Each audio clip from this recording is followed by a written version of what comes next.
NEET and class 11th students, previous session में हम लोगों ने plasma membrane and cell wall finish कर दिया था।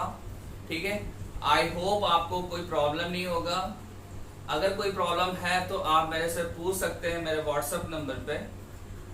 आज का जो टॉपिक है वो टॉपिक क्या है, एंडोमेम्ब्रेनस सिस्टम है।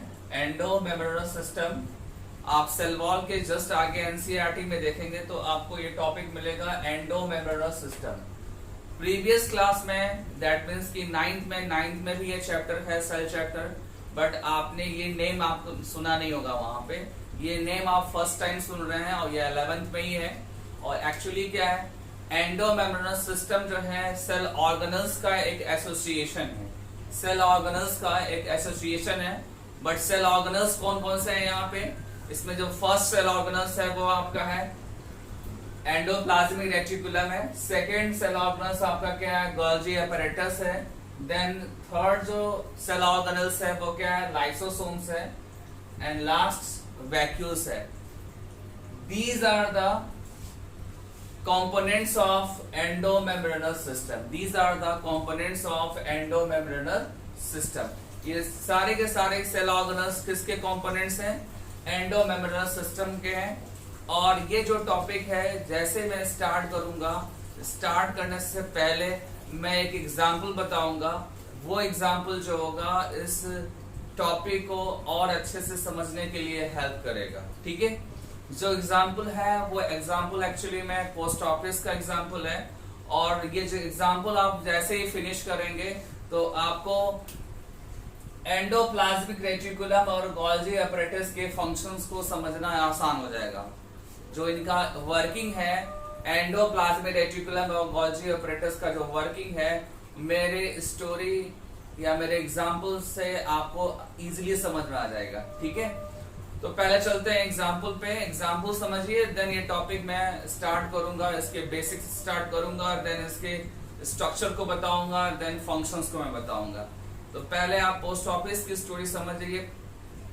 पोस्ट ऑफिस की स्टोरी में सबसे पहले आपको ये जानना है कि जो पोस्ट ऑफिस होता है वहां पे आप एक्चुअली कब जाते हैं, क्यों जाते हैं।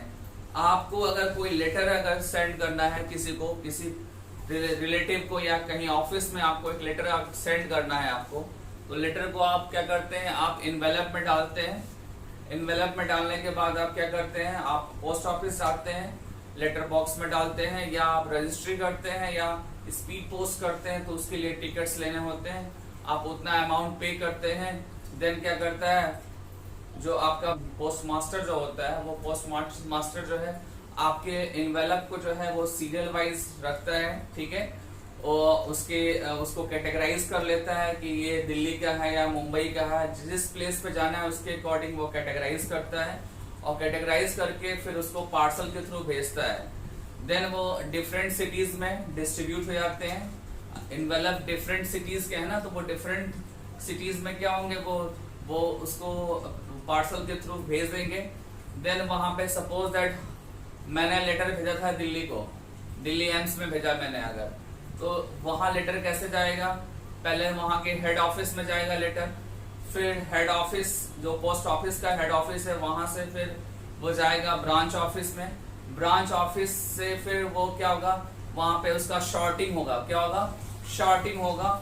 और शॉर्टिंग में क्या होगा, एरिया वाइज जो है वो इनवेलप्स को कैटेगराइज कर देते हैं। एरिया वाइज इनवेलप को कैटेगराइज करके फिर पोस्ट मास्टर को बोलते हैं। पोस्ट मास्टर जो है वो उस पर्टिकुलर एरिया का इनवेलप लेता है और उस एरिया में चला जाता है, उसको डिस्ट्रीब्यूट करने चला जाता है। ठीक है, तो आपने देखा कि इस पूरे स्टोरी में जो आपका लेटर है वो फर्स्ट टाइम क्या हो रहा है, इनवेलप में राइट हो रहा है। ठीक है, उसको इनवेलप में कवर कर रहे हैं। देन आप कहाँ जा रहे हैं, आप जो पोस्ट बॉक्स है उसमें डालने जा रहे हैं, या आप स्पीड पोस्ट कर रहे हैं, तो आप टिकट लेके उसको आप पोस्ट मास्टर को दे दिया, वो उसने अदर सिटीज में डिस्ट्रीब्यूट कर दिया। इस पूरे प्रोसेस में क्या है कि आपने देखा कि लेटर को इनवेलप में कवर किया, उसका शॉर्टिंग हो गया, उसका डिस्ट्रीब्यूशन हो गया। यही स्टोरी आपको अप्लाई करनी है किसमें, ER और गोल्जी apparatus में। ये पूरी स्टोरी जो है, इनवेलप में लेटर को डालना, देन आप जाके लेटर बॉक्स में डालते हैं, फिर वो वहाँ पे कैटेगराइजेशन होता है, देन वहाँ शॉर्टिंग हो जाती है, शॉर्टिंग के बाद से फिर वो डिस्ट्रीब्यूट हो जाता है। तो ऐसा ही कुछ जो है स्टोरी किसका है, ऐसा ही स्टोरी आपका एंडोप्लाज्मिक रेटिकुलम और गोल्जी अपैरेटस का स्टोरी है।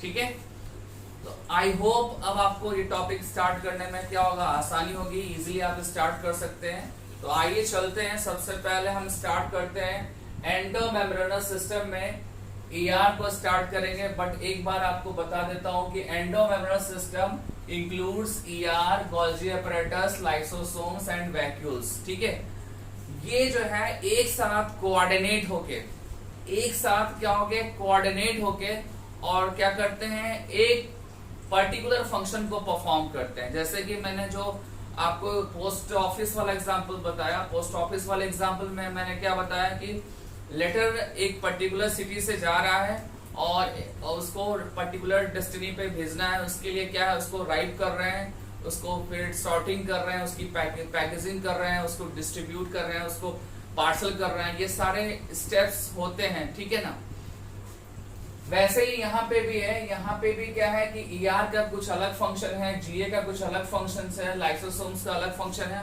और सारे के सारे एसोसिएट होके क्या करते हैं, एक यूनिक पर्टिकुलर फंक्शंस को फाइनली वो परफॉर्म करते हैं। ठीक है, एक पर्टिकुलर फंक्शंस को एसोसिएट होकर कोऑर्डिनेट करके और फंक्शंस को परफॉर्म करते हैं। दैट्स व्हाई इस पूरे सेल ऑर्गेनल्स को एक साथ, ठीक है, all these cell organelles collectively called endomembranous system because the functions of these cell organelles work together and perform one or specific function। ठीक है, मतलब ये सारे के सारे सेल ऑर्गेनल्स एक साथ एसोसिएट होके एक पर्टिकुलर फंक्शंस को वो परफॉर्म कर रहे हैं, इसीलिए इसको एक सिस्टम में डाला गया है। वो सिस्टम क्या है, एंडोमेम्ब्रेनस सिस्टम। ठीक है, अब आते हैं एंडोप्लाज्मिक रेटिकुलम पे।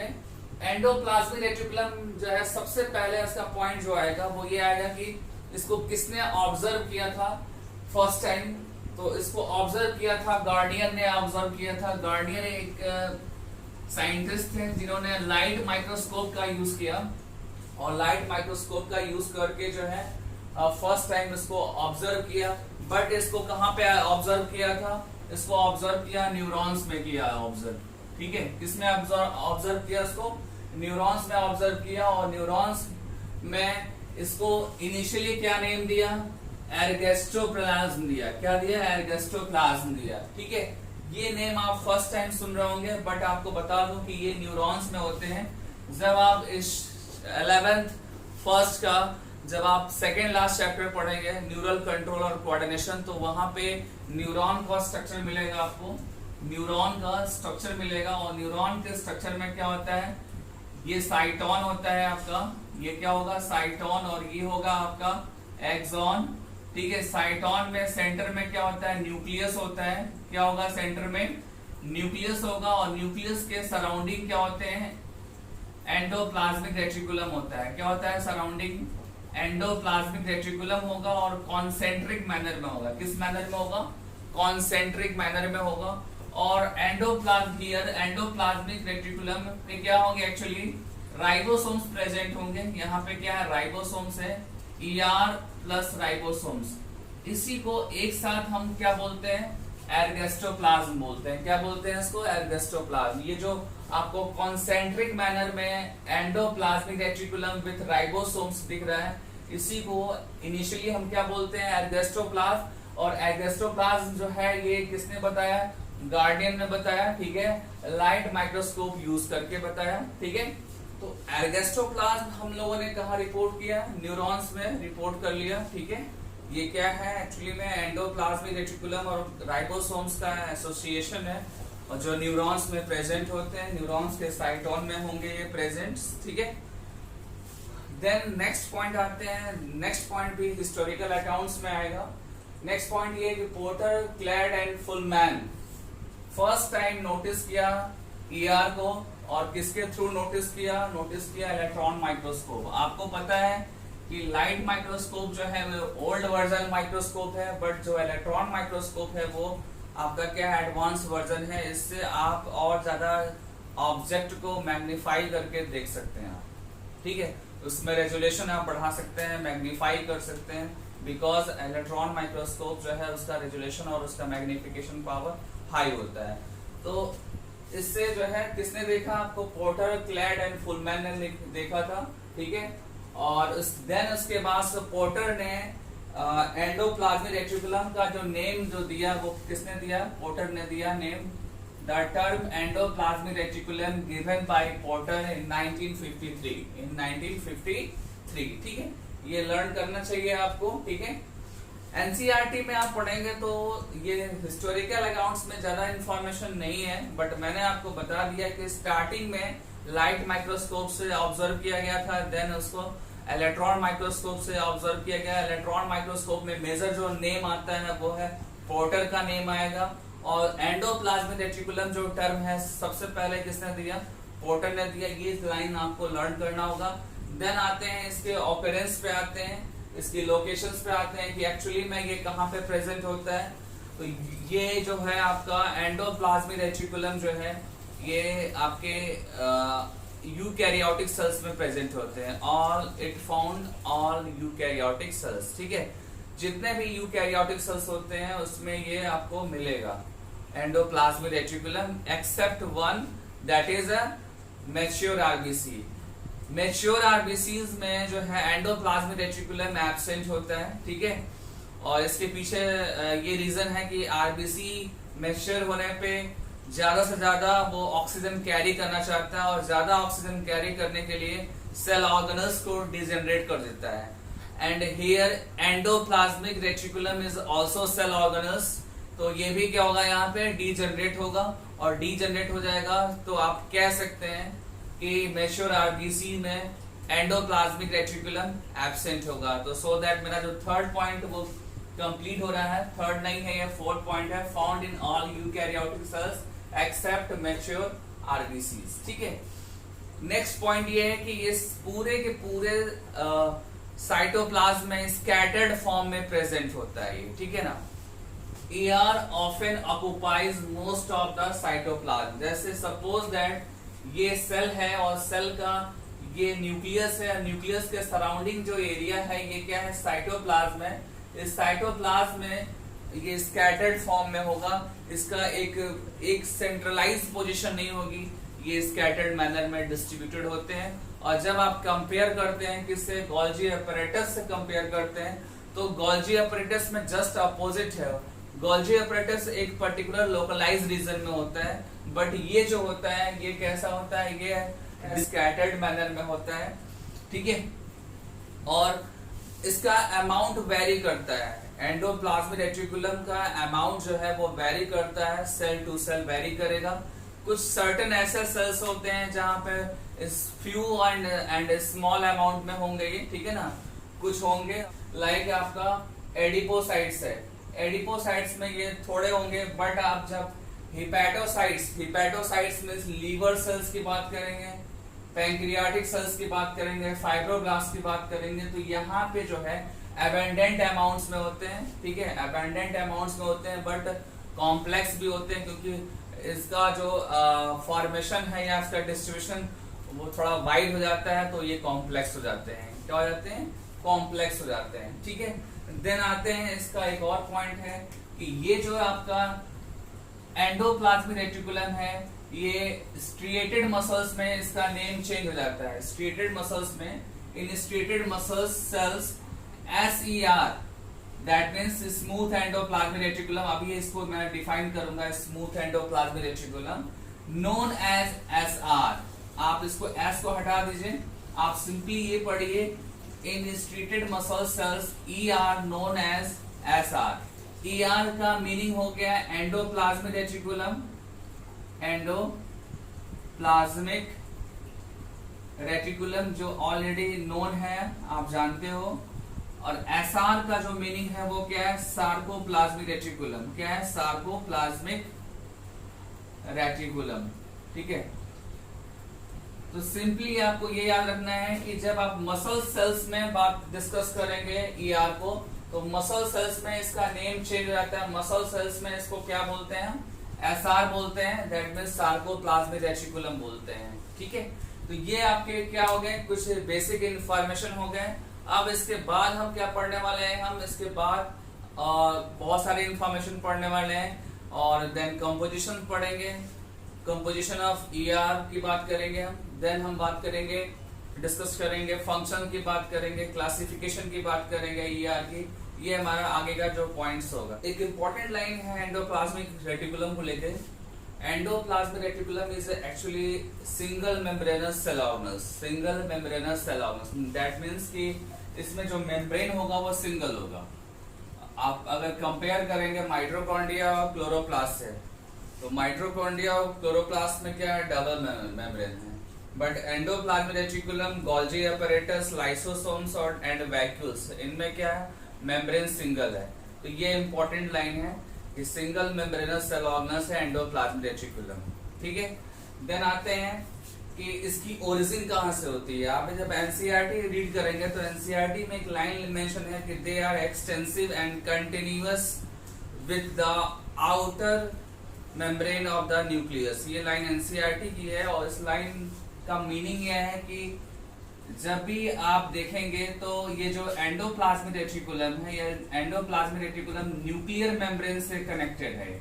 और न्यूक्लियर मेम्ब्रेन में एक्चुअली कौन सा मेम्ब्रेन, आउटर। न्यूक्लियर मेम्ब्रेन का ये जो है आउटर न्यूक्लियर मेम्ब्रेन होगा ये, ठीक है। और ये जो होगा ये होगा इनर न्यूक्लियर मेम्ब्रेन, ठीक है।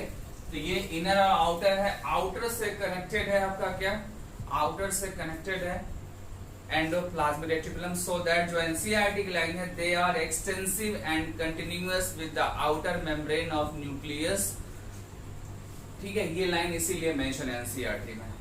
और इससे एक क्वेश्चन बनता है ओरिजिन ऑफ ईआर, तो आंसर क्या बनेगा उसका, न्यूक्लियर मेम्ब्रेन, ठीक है, न्यूक्लियर मेम्ब्रेन।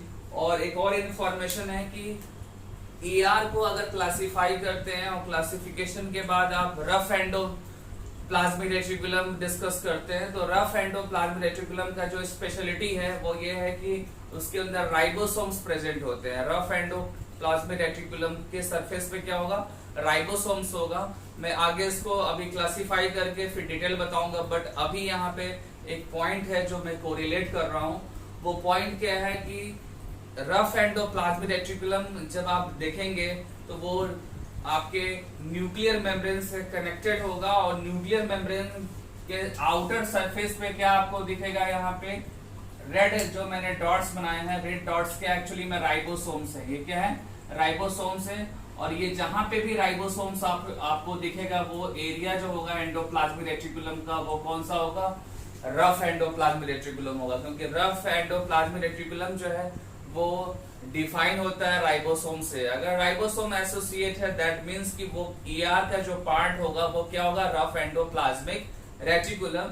और रफ एंडोप्लाज्मिक रेटिकुलम हमेशा कहाँ होगा, न्यूक्लियर मेम्ब्रेन के बाहर से स्टार्ट होगा और जहां तक उसका फंक्शन होगा वहां तक राइबोसोम्स अटैच होंगे ईआर पे, ठीक है। मैं रिपीट कर दे रहा हूं कि रफ एंडोप्लाज्मिक रेटिकुलम पे राइबोसोम्स प्रेजेंट हैं, ठीक है।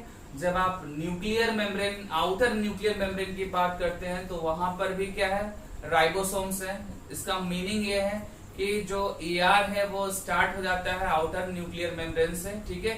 उसको एक तरीके से आप कंसीडर कर सकते हैं ईआर, ठीक है ना। उसको क्या कंसीडर कर सकते हैं, ईआर, बिकॉज वहां पे क्या है, राइबोसोम्स है। और राइबोसोम्स है तो वो प्रोटीन की सिंथेसिस में हेल्प करेगा राइबोसोम्स, ठीक है। और जब भी प्रोटीन सिंथेसिस की बात आएगी तो प्रोटीन सिंथेसिस करने वाला जो प्लेस होता है वो राइबोसोम ही होता है। और सो दैट राइबोसोम्स को हम फैक्ट्री ऑफ प्रोटीन भी बोलते हैं, प्रोटीन की फैक्ट्री बोलते हैं एक्चुअली में उसको, ठीक है। अब डिस्कस करते हैं ये जो राइबोसोम्स हैं, यहाँ पे आपको दिख रहे हैं। मैं राइबोसोम्स का एक इस पार्ट का मैं एक डायग्राम मैग्नीफाई करके यहाँ बना रहा हूँ। आप थोड़ा सा उसको समझिए, समझने की कोशिश करिए।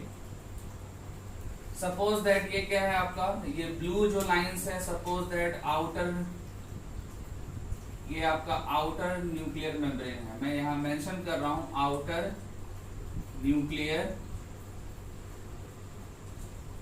मेम्ब्रेन है ये, ठीक है। और इस पे एक्चुअली क्या होता है, इसके सरफेस पे क्या होते हैं, आउटर सरफेस पे कुछ ग्लाइकोप्रोटीन्स होते हैं। ग्लाइकोप्रोटीन्स आर प्रोटीन्स जिसको हम क्या बोलते हैं, राइबोफोरिन बोलते हैं। क्या बोलते हैं, राइबोफोरिन। ठीक है, राइबोफोरिन्स टू टाइप्स के होते हैं, first and second, two types के हैं राइबोफोरिन। और राइबोफोरिन एक्चुअली में क्या होल्ड करता है, इट होल्ड राइबोसोम्स। ये क्या होल्ड करते हैं, जैसे किसी बल्ब का होल्डर होता है ना, सिमिलरली यहाँ पे राइबोसोम का होल्डर कौन है, राइबोफोरिन है। और ये मैंने राइबोफोरिन बनाया, ये जो बना रहा हूँ ये क्या है, राइबोसोम्स है। ये क्या है, राइबोसोम्स है। ठीक है, राइबोसोम्स को होल्ड कर रहा है क्या, राइबोफोरिन। और राइबोफोरिन कहाँ पे है एक्चुअली में, ये है आपके आउटर न्यूक्लियर मेम्ब्रेन पे है। और आर आप क्या लिख सकते हैं, are surface of rough endoplasmic reticulum, RER means rough endoplasmic reticulum. Surface of rough endoplasmic reticulum पे भी होंगे ये राइबोफोरिन और राइबोसोम्स, और आउटर न्यूक्लियर मेम्ब्रेन पे भी ये होंगे। ठीक है, ये एक इंपॉर्टेंट लाइन है, ध्यान दीजिएगा। ये मैंने क्या बनाया है डायग्राम, यहाँ का छोटा सा पार्ट मैंने मैग्नीफाई किया है। ठीक है, वो पार्ट में भी आपका आउटर न्यूक्लियर मेम्ब्रेन हो सकता है, वो एंडोप्लाज्मिक रेटिकुलम भी हो सकता है। उसके सरफेस पे क्या होगा, ribophorin just like a receptor. किसका रिसेप्टर होगा, ये राइबोसोम्स का रिसेप्टर होगा।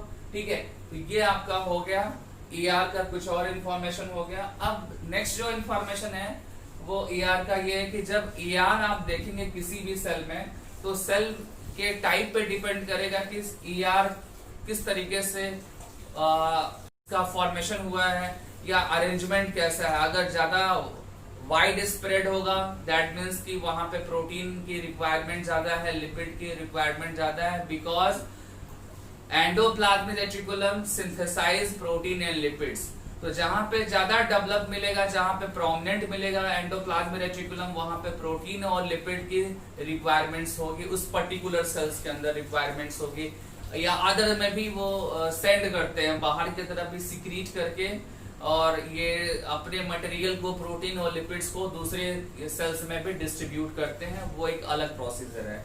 हमें यहाँ सिर्फ ये बताना है कि यहाँ पे एंडोप्लाज्मिक रेटिकुलम बार बार क्या हो रहा है, फोल्ड हो रहा है। ठीक है, और फोल्ड होकर दो एरिया डिसाइड कर रहे हैं, दो एरिया मतलब उसका पार्टीशनिंग हो रहा है। एक एरिया जो होगा वो अंदर वाला होगा, अंदर का जो एरिया होगा उसको बोलेंगे क्या, ल्यूमिनल। क्या बोलेंगे आप, ल्यूमिनल। तो ये जो है, जो आपके सिस्टर्नी के अंदर जो ल्यूमन होता है, ल्यूमन मीन्स की ट्यूब के अंदर का एरिया, ठीक है ना, तो वो है ल्यूमिनल एरिया। और ल्यूमिनल एरिया को बोलेंगे, मतलब उसकी पोजीशन क्या बताएंगे, इनसाइड ER। अगर ये ER है तो ER के अंदर का जो एरिया है वो क्या है, ल्यूमिनल है। और ER के बाहर का जो एरिया होगा, जैसे ये एरिया क्या है आपका, एक्स्ट्रा ल्यूमिनल है। क्या है, एक्स्ट्रा ल्यूमिनल। और एक्स्ट्रा ल्यूमिनल एक्चुअली में ये किधर होता है, टुवर्ड द साइटोप्लाज्म होता है, बट ल्यूमिनल जो होता है वो इनसाइड द ER होगा। ये लाइन आपको लर्न करनी पड़ेगी। यहाँ से एक्चुअली क्या होता है कि करेक्ट और इनकरेक्ट क्वेश्चंस आते हैं नीट के, स्टेटमेंट बेस्ड जो आते हैं क्वेश्चंस, वो यहाँ से पूछे गए हैं कई बार क्वेश्चंस, तो ये ध्यान देने वाली बात है। ठीक है, तो ल्यूमिनल किधर होगा, इनसाइड द ER होगा, और एक्स्ट्रा ल्यूमिनल किधर होगा, टुवर्ड द साइटोप्लाज्म हो गया। ठीक है, देन आते हैं कॉम्पोजिशन की बात करते हैं। तो कॉम्पोजिशन में आपको बता दूं कि जो एंडोप्लाज्मिक रेटिकुलम है, एंडोप्लाज्मिक रेटिकुलम में 3 टाइप्स के कंपोनेंट्स हैं या एलिमेंट्स हैं। लाइक फर्स्ट जो आपका है क्या है, सिस्टर्नी है, सेकंड आपका क्या है, ट्यूब्यूल है, एंड देन आपका वेसिकल्स है। Cisternae is the first element, then आपका सेकंड एलिमेंट ट्यूब्यूल होगा, और थर्ड एलिमेंट जो होगा वेसिकल्स होगा। सिस्टर्नी क्या होते हैं, flattened unbranch sac like elements है। सैक लाइक मतलब कि ये जैसे एक सैक होता है, सैक का मतलब समझते हैं ना आप, सैक का मतलब समझते होंगे आई थिंक। और ये सैक लाइक स्ट्रक्चर होता है, तो बीच में क्या होगा, गैप होगा। उसी गैप को, उसी स्पेस को क्या बोलते हैं, ल्यूमन बोलते हैं। क्या बोलते हैं, ल्यूमन। ठीक है, जब इस सैक लाइक स्ट्रक्चर को आप ऐसे देखते हैं, कुछ इस तरीके से देखते हैं, तो डायग्राम ऐसे बनाना होता है। बट ऐसे होगा नहीं, जैसा आप जो हमारा व्यू है वो तो 2D फॉर्म में है, तो 2D फॉर्म में आपको बैक साइड की चीजें नहीं दिखती हैं आपको, 2D फॉर्म में आपको बैक साइड की चीजें नहीं दिखेंगी। आप इमेजिन करिए, सपोज दैट मैं एक बुक दे रहा हूं, ये बुक को आप मान लीजिए कि ये क्या है, ईआर का एक पार्ट है, और ईआर को हम ऐसे अगर देखेंगे तो ये आपको कैसा लगेगा, आपको एक लगेगा कि एक ये कैसा दिखेगा आपको, जैसे लगेगा कि एक फ्लैट स्ट्रक्चर है, फ्लैट एंड स्ट्रक्चर है। बट आप इसको ऐसे जब देखेंगे तो आपको लगेगा कि ओ ये तो सैक लाइक है, ये कैसा है, ये सैक लाइक है। तो उसके अकॉर्डिंग आपको समझना पड़ेगा इसको, सैक लाइक इसीलिए सेंटेंस में यूज किया है एनसीईआरटी में, ठीक है। तो यहाँ आप देखिए फ्लैटेंड है, फ्लैटेंड व्यू इसलिए लिख रहा है क्योंकि आप उसको फ्रंट से देख रहे हैं और 2D फॉर्म में देख रहे हैं आप, इसलिए फ्लैटेंड लिखा है। लेकिन एक्चुअली क्या होता है, सैक लाइक होता है, अनब्रांच होगा। और ये जो आपको दिख रहे हैं ना, ये जो एलिमेंट्स जो है आपके सिस्टर्निक एलिमेंट्स है, ये पैरेलल है एक दूसरे के, ठीक है। तो एक तरीके से ये स्टॉक लाइक होंगे या पाइल्स लाइक होंगे, पैरेलल टू ईच अदर होंगे, मतलब इसके पैरेलल ये, इसके पैरेलल ये, ऐसे अरेंजमेंट होगा। सो दैट यहाँ पे मेंशन किया गया है। देन ये भी मेंशन है कि ये जितने भी आपको दिख रहे हैं सिस्टर्नी या आपस में इंटरकनेक्टेड है, ये क्या है, आपस में इंटरकनेक्टेड है। सो दैट यहाँ मैंने मेंशन किया है कि cisternae are interconnected, cisternae are interconnected. तो फाइनली आपने क्या समझा कि सिस्टर्नी जो है वो flattened unbranched sac like structure है, ठीक है। और इसमें जो है सिस्टर्नी पैरेलली अरेंज है, सिस्टर्नी जो है पैरेलली अरेंज है और इंटरकनेक्टेड है। सेकेंड जो कंपोनेंट है वो है ट्यूब्यूल्स, और ट्यूब्यूल्स क्या है, इरेगुलर ब्रांचिंग है, ट्यूबुलर स्ट्रक्चर होते हैं। ये आपको ट्यूब्स जैसे दिख रहे हैं, ये एक्चुअली क्या है, आपको ये यहाँ से ब्रांचिंग भी दिख रही है, आपको ये भी ब्रांच भी दिख रहा है आपको। तो ये क्या है, इरेगुलर ब्रांचिंग है, मतलब कि ब्रांचिंग में भी कोई पैटर्न नहीं है, बस इरेगुलरली ब्रांचिंग है, ठीक है। और एक चीज मैं बताऊंगा आपको कि ट्यूब्यूल जो होता है, ट्यूब्यूल कंपोनेंट्स या ट्यूबुलर एलिमेंट्स जो होता है उस पर राइबोसोम्स नहीं होंगे, उस पर राइबोसोम्स नहीं होंगे। जब भी आप एंडोप्लाज्मिक रेटिकुलम को डिस्कस करेंगे, नोट करिएगा, ये स्पेशल पॉइंट है कि यहाँ पर यूजुअली क्या मिलेगा आपको, सिस्टर्नी पे आपको राइबोसोम्स अटैच मिलेंगे, आपको सिस्टर्नी पे राइबोसोम्स अटैच होंगे।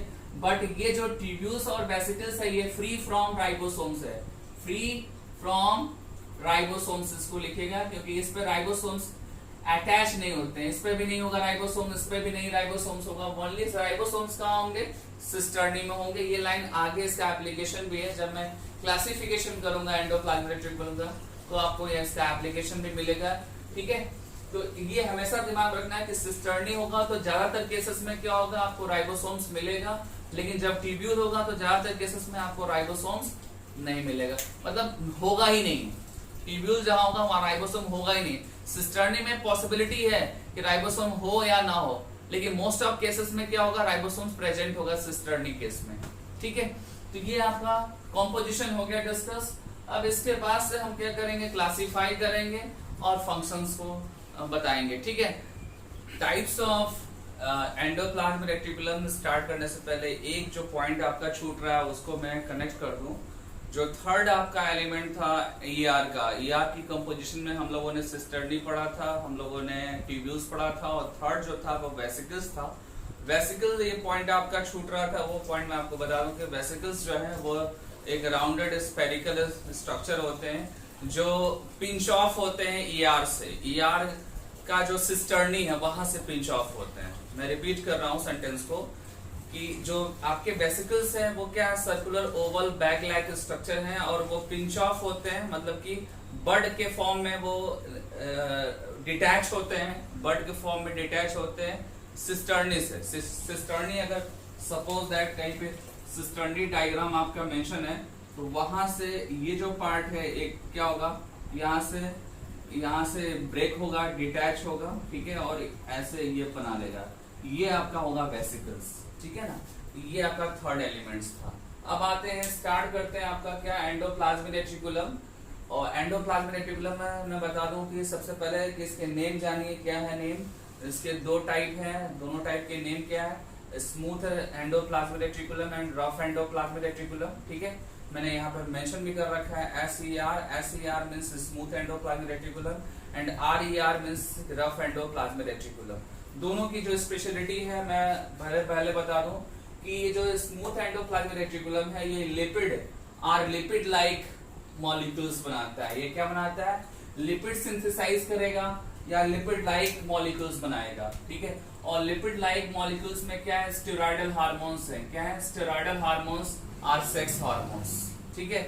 ये पॉइंट आपको लर्न करना होगा। एनसीईआरटी में स्टेरॉयडल हार्मोन्स लिखा है, दैट मीन्स कि वो सेक्स हार्मोन की बात कर रहा है। किसकी बात कर रहा है? वो सेक्स हार्मोन की बात कर रहा है। और लिपिड्स भी लिख सकते हैं। लिपिड्स की एक्चुअली कई बहुत सारी कैटेगरी होती है, लाइक कोलेस्ट्रॉल होता है, लाइक फॉस्फोलिपिड्स होते हैं, ऐसे बहुत सारे टाइप्स होते हैं। और ये लिपिड या लिपिड लाइक सब्सटेंसेस जो है या मटेरियल्स जो है सिंथेसाइज कहां से हो रहे हैं? Synthesize from the smooth endoplasmic reticulum, whereas rough ER means rough endoplasmic reticulum synthesize protein molecules, ठीक है। बिकॉज रफ ER एक्चुअली किससे बने हैं? रफ ER बने हुए हैं सिस्टर्नी से। मैंने अभी जस्ट बताया कि जहां पे भी आपको प्रोटीन मिलेगा वहां पे आपको राइबोसोम भी मिलेगा और वहीं पे आपको क्या मिलेगा? सिस्टर्नी। और सिस्टर्नी के सरफेस पे क्या होता है? राइबोसोम्स होते हैं और राइबोसोम्स के हेल्प से प्रोटीन की सिंथेसिस होती है। मैं रिपीट कर रहा हूं कि जो रफ एंडोप्लाज्मिक रेटिकुलम है ये स्पेशली जाना जाता है प्रोटीन सिंथेसिस के लिए। और प्रोटीन्स की सिंथेसिस कहां पे होता है? सिस्टर्नी के सरफेस पे होगा by the help of ribosomes, ठीक है। सो दैट आप एक और पॉइंट यहाँ ऐड कर सकते हैं। वो पॉइंट क्या है कि rough endoplasmic reticulum mainly compose bye cisternae, ठीक है। बिकॉज यहाँ पे रफ एंडोप्लाज्मिक रेटिकुलम में राइबोसोम्स है और राइबोसोम्स यूजुअली जो है वो सिस्टर्नी में ही आपको मिलेंगे, ठीक है। बट यहाँ पे राइबोसोम्स नहीं है, do not have ribosomes, that means यहाँ पे क्या होगा? स्मूथ एंडोप्लाज्मिक रेटिकुलम का जो मेन कंपोनेंट होगा वो होगा आपका ट्यूब्यूल्स। मैंने मेंशन कर रखा है कि smooth endoplasmic reticulum compose bye tubules, compose bye tubule. मैं रिपीट कर रहा हूँ, smooth endoplasmic reticulum compose bye tubules, mainly compose bye tubules. और वहां पे क्या है? सिस्टर्नी है। देन आपको बताता हूं कि ये जो है आपका स्मूथ एंडोप्लाज्मिक रेटिकुलम ये सेल मेम्ब्रेन के नियर बाई होगा। जैसे आपने कोई डायग्राम बनाया और सेल मेम्ब्रेन ये आपका है, तो सेल मेम्ब्रेन के आसपास ये होगा, ये ठीक है, नियर बाई होगा कहीं पे। बट जो आपका रफ एंडोप्लाज्मिक रेटिकुलम है वो पूरे साइटोप्लाज्म में आपको मिलेगा, नियर टू द साइटोप्लाज्म, ठीक है। ये इंपॉर्टेंट लाइन नहीं है आपका, ये इससे कोई क्वेश्चन नहीं मिल सकता है, ये एक्स्ट्रा पॉइंट आपका है। पर जो इंपॉर्टेंट लाइन है वो क्या है? फर्स्ट से है, सेकंड है, थर्ड है और ये लास्ट वाला है। लास्ट में क्या है कि ये जो मेंशन कर रहा है कि जब SER की बात होगी तो SER का जो मेजर अमाउंट होता है या मेनली वो जहां पे प्रेजेंट होते हैं वो लिपिड फॉर्मिंग सेल्स में प्रेजेंट होते हैं। और रफ एंडोप्लाज्मिक रेटिकुलम एक्चुअली पे यूजुअली कहाँ पे वो ज्यादा मिलेंगे आपको? प्रोटीन फार्मिंग सेल्स में। जहां पे प्रोटीन की रिक्वायरमेंट है वहां पे ये मिलेगा और जहां पे लिपिड्स की रिक्वायरमेंट है स्मूथ एंडोप्लाज्मिक रेटिकुलम मिलेगा। एग्जाम्पल भी इसका देखते हैं। एग्जाम्पल आपका एडिपोसाइट्स है। एडिपोसाइट्स आपको पता होगा, एडिपोसाइट्स जो एडिपोज टिश्यूज के बनाते हैं, एडिपोज टिश्यूज को जो सेल्स बनाते हैं वो एडिपोसाइट्स होते हैं। और उसमें एक्चुअली में क्या होता है? फैट स्टोर होता है। Fat is a type of lipids, fat is a type of lipids, ये ध्यान दीजिएगा। आने वाले चैप्टर्स में इसको मैं डिटेल करूंगा कि लिपिड को क्लासिफाई कर दूंगा मैं बायोमोलिक्यूल चैप्टर में आपका। अभी फिलहाल आपको ये जानना है कि fat is a type of lipid and fat store in adipocytes and adipocytes form adipose tissue. और एडिपोज टिश्यूज कहाँ पे है? आपके स्टमक रीजन में है, आपके पेल्विक रीजन में है, ठीक है। वो रीजन जो फैटी होता है वो आपके बॉडी जो पार्ट्स हैं वहां पे आपको एडिपोसाइट्स मिलेंगे। ये देखिए नेक्स्ट आपका क्या है? नेक्स्ट आपका रफ एंडोप्लाज्मिक रेटिकुलम में जो नेक्स्ट है वो क्या है? एग्जांपल है यहाँ पे गॉबलेट सेल्स का। प्रोटीन फार्मिंग सेल्स में एग्जांपल क्या है? गॉबलेट सेल्स का, ठीक है। प्रोटीन फार्मिंग सेल्स में एग्जांपल क्या है? गॉबलेट सेल्स, WBCs और न्यूरॉन्स, ठीक है। ये तीनों एग्जांपल्स ऐसे हैं, ये तीनों क्या है? सेल्स हैं, बट यहाँ पे प्रोटीन की सिंथेसिस ज्यादा होगी, सो दैट यहाँ मैंने इसको रफ एंडोप्लाज्मिक रेटिकुलम में मेंशन किया है, ठीक है। तो ये मैंने आपको क्लासिफाई कर दिया, इसको नोट करिए। ER का जो लास्ट टॉपिक है वो है फंक्शन, और फंक्शन मैंने यहाँ पे टेबल के फॉर्म में कन्वर्ट कर दिया है। इंडिविजुअल SER का सेपरेट मैंने कर दिया है और RER का सेपरेट फंक्शन मैंने यहाँ मेंशन किया है।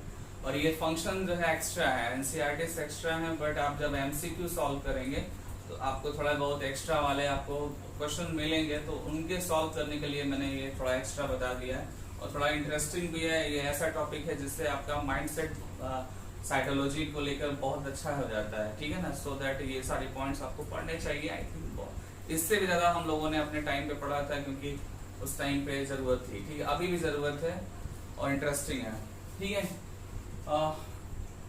अभी मैं सबसे पहले मैं तो बता दूं कि RER में एक्चुअली क्या था, मेनली सिस्टर्नी था। तो सिस्टर्नी के सरफेस पे क्या होगा, राइबोसोम्स। तो यहाँ पे पहला जो फंक्शन होगा, it provide a surface for ribosomes, it provide a surface for ribosome because RER mainly composed by cisternae and cisternae usually have a ribosomes on the outer surface, ठीक है।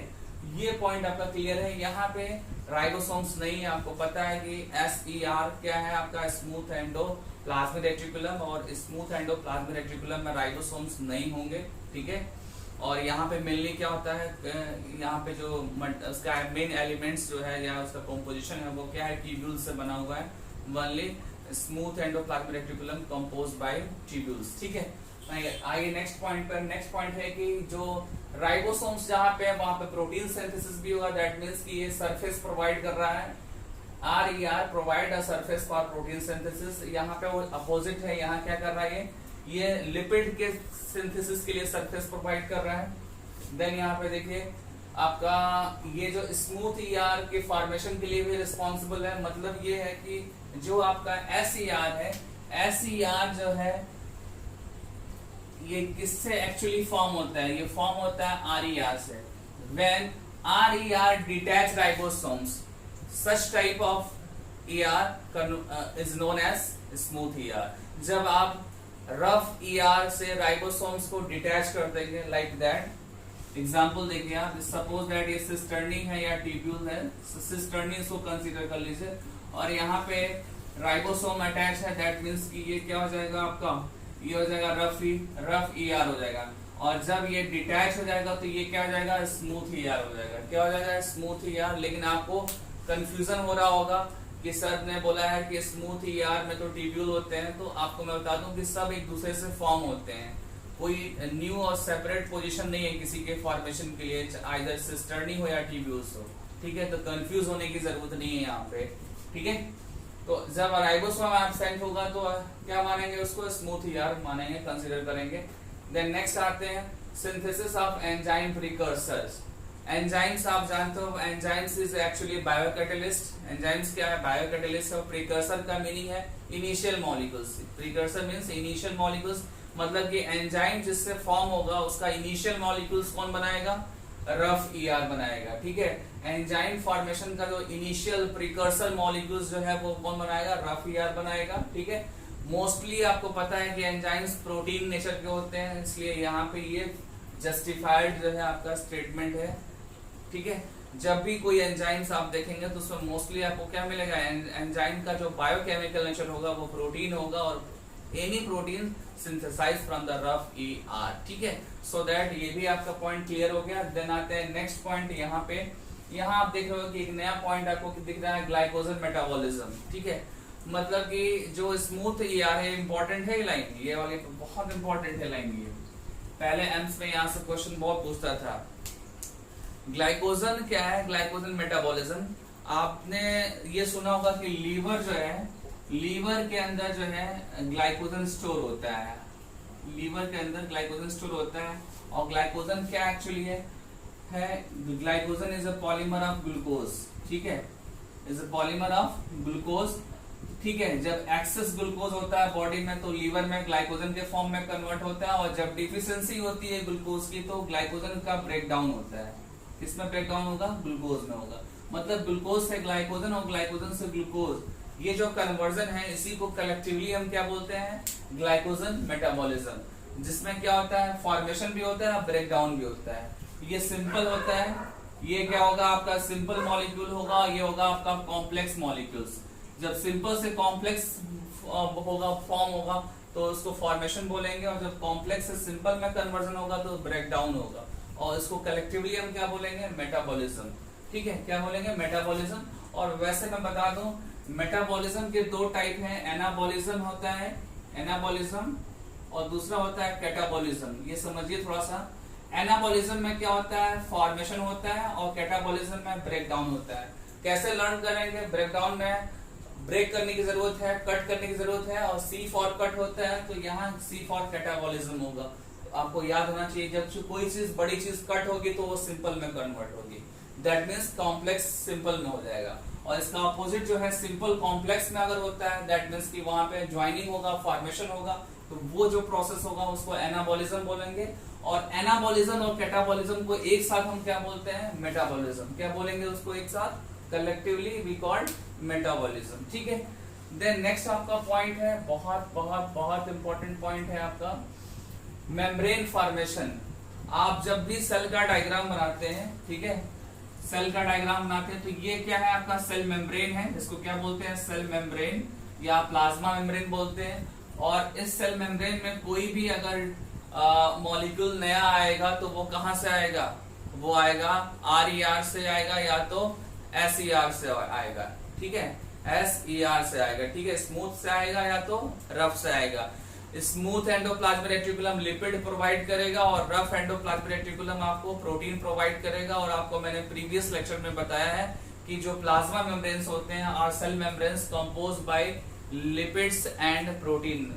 ध्यान दीजिएगा, मैंने फ्लूइड मोज़ाइक मॉडल में आपको बताया था कि प्लाज्मा मेम्ब्रेन लिपिड बाइलेयर से बनी है, और सेकंड जो मेजर कंपोनेंट्स है वो प्रोटीन है। ठीक है, तो ये लिपिड और प्रोटीन एक्चुअली कहां से आ रहे हैं, एंडोप्लाज्मिक रेटिकुलम से आ रहे हैं। Rough endoplasmic reticulum protein provide कर रहा है, और smooth endoplasmic reticulum lipid provide कर रहा है। सो दैट जो मेम्ब्रेन होगी वो किससे बनने वाली है, वो ER से बनने वाली है। तो ये आपका एक पॉइंट हो गया फंक्शन में, यहाँ मैंने मेंशन किया, आप यहाँ भी मेंशन कर सकते हैं, ये लाइन दोनों में जाएगी। ठीक है, देन नेक्स्ट आइए फॉर्मेशन ऑफ सेल ऑर्गेनेल्स। ठीक है, ये इंपॉर्टेंट लाइन है, वेरी वेरी इंपॉर्टेंट है।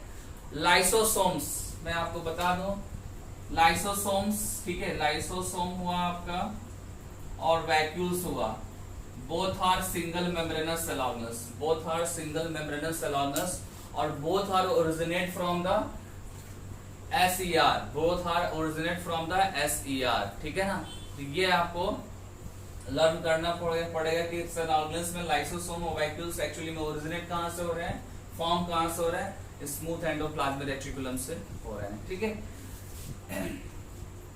देन आते हैं आपका नेक्स्ट फंक्शन है आपका मॉडिफिकेशन ऑफ प्रोटीन्स। तो आपको पता ही है ना कि रफ एंडोप्लाज्मिक रेटिकुलम के सरफेस पे क्या फॉर्म हो रहा है, प्रोटीन, और प्रोटीन को मॉडिफाई करने के लिए सिस्टर्नी, ER का जो पार्ट है सिस्टर्नी के ल्यूमन में जाना होता है। ल्यूमन है, ये एक स्पेस है, एक फ्लूइड रहता है, और यहाँ पे बहुत सारे क्या होते हैं, सबस्ट्रेट, बहुत सारे क्या होंगे, यहाँ पे सबस्ट्रेट होंगे, और साथ में कुछ एंजाइम्स होंगे, certain enzymes also found here. ठीक है, substrate and enzymes found in the lumen of the ER, lumen of the ER। ठीक है, और यहीं पे क्या होगा, इन दोनों के हेल्प से क्या होगा, प्रोटीन का मॉडिफिकेशन होने वाला है। और प्रोटीन जब मॉडिफाई होगा तभी वो डिफरेंट फंक्शन में वो इन्वॉल्व हो सकता है। मॉडिफिकेशन एक बहुत बड़ा टॉपिक है, इसको ज्यादा डिटेल नहीं कर सकते हैं। आप सिंपली ये समझिए कि जब कोई भी न्यूली सिंथेसाइज्ड प्रोटीन जब फॉर्म होता है तो वो अपने फंक्शंस के अकॉर्डिंग टू द फंक्शंस, उसमें बहुत सारे मॉडिफिकेशंस होते हैं, और मॉडिफाई होके वो उस पर्टिकुलर फंक्शन के लिए वो फिर ट्रांसपोर्ट हो जाता है, डिस्ट्रीब्यूट हो जाता है। ठीक है, तो मॉडिफिकेशन इसलिए होता है क्योंकि वो उसको क्या हो, अलग अलग डिफरेंट फंक्शन में जाना है, इसलिए वो मॉडिफाई हो रहा है। ठीक है, देन आते हैं कैल्शियम स्टोरेज। स्मूथ ER क्या कर रहा है, कैल्शियम स्टोरेज। कैल्शियम का रोल आपको मसल कॉन्ट्रैक्शन में समझ में आएगा। मसल कॉन्ट्रैक्शन प्रोसेस आपका लोकोमोशन एंड मूवमेंट चैप्टर में मिलेगा, वहां पर आपको कैल्शियम का रोल मिलेगा। आप सिंपली यहाँ लर्न कर लीजिए कि कैल्शियम स्टोर होता है। ठीक है, देन एक लास्ट है आपका है ट्रांसपोर्ट रूट। ये थोड़ा सा ट्रांसपोर्ट रूट में एक्चुअली क्या है, ट्रांसपोर्ट रूट में जब आप सेल का डायग्राम बनाएंगे और फिर न्यूक्लियस बना देंगे, और फिर यहाँ पे ER को बना लेंगे, आप ER बना लिया, फिर यहाँ आप गोल्जी अपैरेटस बनाएंगे। Golgi apparatus is another cell organelles. ठीक है, ठीक है, तो ER के एडजेसेंट ही ये गोल्जी अपैरेटस होता है, गोल्जी अपैरेटस। तो ये क्या है आपका ER है। ठीक है, और ER में भी दो पार्ट है आपका, RER है, ठीक है, और देन है आपका SER, ठीक है। आपको मैंने बताया था कि RER का जो प्लेस है वो है साइटोप्लाज्म की तरफ, मेजर उसका है, ठीक है, और इसका जो प्लेस होता है वो सेल मेम्ब्रेन की तरफ होगा। किधर होगा? Cell membrane. दैट मीन्स कि अगर आप यहाँ तक इसको बनाते हैं, यहाँ तक ये जो होगा ये होगा आपका smooth endoplasmic reticulum, because smooth endoplasmic reticulum का जो प्लेस है वो सेल मेम्ब्रेन है, नियर बाय सेल मेम्ब्रेन, और ये जो रफ एंडोप्लाज्मिक रेटिकुलम है वो साइटोप्लाज्म में स्कैटर्ड मैनर में होते हैं, ठीक है।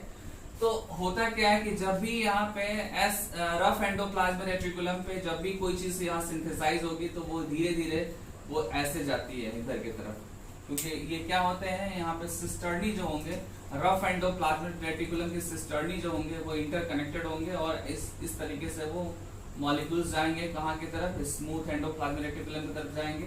इसको लेवल कर लीजिए कि ये क्या है आपका RER है, और ये जो है ER वो SER है, और ये आपका गोल्जी एपरेटस है। तो यहाँ पे कोई मॉलिक्यूल सिंथेसाइज हुआ, सिंथेसाइज होने के बाद मॉडिफाई हुआ, जो मैंने यहाँ बताया आपको ना, मॉडिफाई होते हैं, तो मॉडिफाई हो गया, मॉडिफाई होने के बाद SER में आया, SER से फिर वो जाएगा यहाँ पे गोल्जी एपरेटस में, ठीक है। तो कहने का सेंस ये है कि जो है रफ एंडोप्लाज्मिक रेटिकुलम है, ये आपके मॉलिक्यूल्स का रूट डिसाइड करते हैं, मॉलिक्यूल्स का रूट और ट्रांसपोर्ट डिसाइड करेंगे, इसलिए मैंने यहाँ मेंशन किया है। और ये लाइन यहाँ पे भी आप कंसीडर कर सकते हैं, जैसे ये वाली लाइन है आपकी मेम्ब्रेन फॉर्मेशन, ठीक है, ये लाइन दोनों में जाएगा, ठीक है, और ये भी लाइन दोनों में जाएगा, और आपका ट्रांसपोर्ट ऑफ रूट जो है ये भी दोनों में जाएगा, ठीक है ना। एक्चुअली क्या है कि एनसीईआरटी ने सेपरेट नहीं किया है फंक्शन, मैंने सेपरेट किया है, और कुछ कॉमन फंक्शन है जो दोनों में प्रेजेंट है। तो जैसे कि मैंने आपको बताया कि ये जो मेम्ब्रेन फॉर्मेशन है ये दोनों में जाएगा, रफ में भी जाएगा और स्मूथ में भी जाएगा, और then transport route of molecules भी दोनों में आप एक्सप्लेन करेंगे, ठीक है। तो आपको डाउट नहीं होना चाहिए, ठीक है। एनसीईआरटी में तो बहुत लिमिटेड दिया है, आगे बताएंगे फिर आपको, ठीक है। ये इस टॉपिक को यहीं फिनिश करते हैं। कोई डाउट होगा तो आप पूछिएगा, कुछ ऐसा है कोई कोई स्टूडेंट ने कोई क्वेश्चन पूछा तो मैं उसको अगले वीडियो में मैं उसको आपको एक्सप्लेन कर दूंगा, ठीक है। और कल जो है आने वाला जो नेक्स्ट वीडियो है मेरा वो GA पे होगा, okay, Golgi apparatus. Thank you, bye.